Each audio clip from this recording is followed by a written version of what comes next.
Hello friends, today we are going to discuss about India's first genome-edited rice varieties, a big leap for climate resilient agriculture.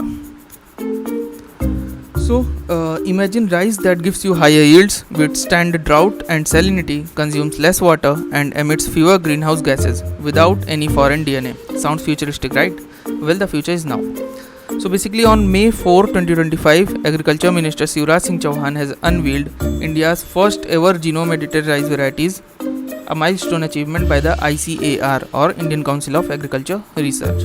These two varieties are basically the DRR Dhan 100 or Kamla, developed by ICAR IIRR Hyderabad, and Pusa DST Rice 1, developed by ICAR IARI New Delhi.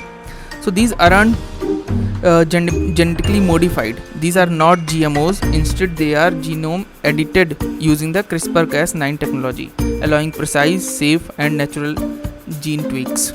So let's meet Kamla. It is basically the yield booster and drought tolerance. So Kamala is derived from the popular Samba Mahsuri variety. Using SDN1 genome editing, scientists targeted the CKX2 gene to increase grain number per panicles.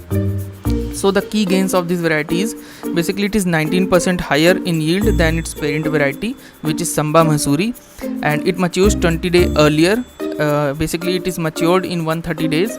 Then yield potential up to 9 tons per hectare, which is very high. Then excellent drought resistance, another quality of this. Then it retains premium grains and cooking quality. Basically it is recommended for cultivation across Andhra Pradesh, Tamil Nadu, Telangana, Maharashtra, UP, Bihar, Odisha and more. Basically it has been recommended in those areas which is mad with water scarcity, or where water is a scarce resource, right? Because it is drought resistance. Then another variety is Pusa DST Rice 1. It is basically stress resilient and a game changer. So basically Pusa DST Rice 1 based on MTU 1010 and targets the DST gene to enhance tolerance to drought and salt stress. Performance gains. So it is basically 9.6% higher yield in inland salinity, 14.6% higher in alkaline solid soils, and 30.4% higher in coastal salinity. No foreign DNA, safe and comparable to conventional varieties. It is a big win for farmers in saline and degraded soils. As we know, in our Punjab and Haryana region, the soil is basically saline. So these varieties are very good in production and productivity in those areas of Punjab, Haryana, West UP, right? Then we'll see why this matters and what are the practical benefits of these varieties. So let's break it down. Basically it has higher productivity. So cultivation on 5 million hectares could produce an additional 4.5 million tons of paddy. So if you produce these crops on a 5 million hectares of land, then it will produce additional 4.5 million tons than the conventional varieties, right?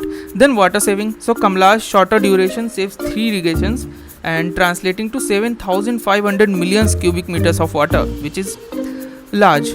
Then greenhouse gas impact. These varieties could cut emissions by 32,000 tons, almost 20% less of the GHG emissions. Then for a water stressed and food secure focused country like India, this is huge. Now we'll look into the safety. Is it safe or not? You might wonder, are genome edited crops safe or not? Then these varieties are edited using SDN1 or site directed nuclease 1 technique. No foreign DNA is inserted, so it is safe. Then according to the India's Environmental Protection Act 1986, SDN1 and SDN2 edits do not require strict GMO regulations. GMO stand for genetically modified organisms. Then it is also cleared by the Institutional Biosafety Committee and RCGM in 2023. And this regulatory clarity has opened door for faster, safe innovations in Indian agriculture. Now we'll look into why is this a big deal for India, right? So basically paddy occupies 45 million hectares in India, the largest rice growing area globally, but yield is still lagging. So basically India's yield is 4,138 kg per hectare, while you will see the global average is slightly higher than India's, which stands at 4,717 kg per hectare. And if you will see the productivity of China, then it is much higher than India's and that of global average. And the China's productivity stands at 7,043 kg per hectare, which is pretty huge. So these varieties can help bridge the productivity gap, reduce dependency on imports, and ensure climate resilient food security. Then what's next? So basically India is not stopping at rice. Genome editing research is underway in oilseeds, pulses, mustard. Delhi University has already developed a genome edited variety. You might have heard of DMH11 mustard, right? Then the government has also allocated 500 crore rupees to accelerate this revolution. This is just the beginning of a new green revolution powered by the precision biology. Then India's first genome edited rice varieties, Kamlas and Pusa DST Rice 1, are more than just scientific breakthroughs. They basically represent smart farming, climate resilience, water stewardship, productivity boost. This is not just rice, it's rice reimagined for the 21st century.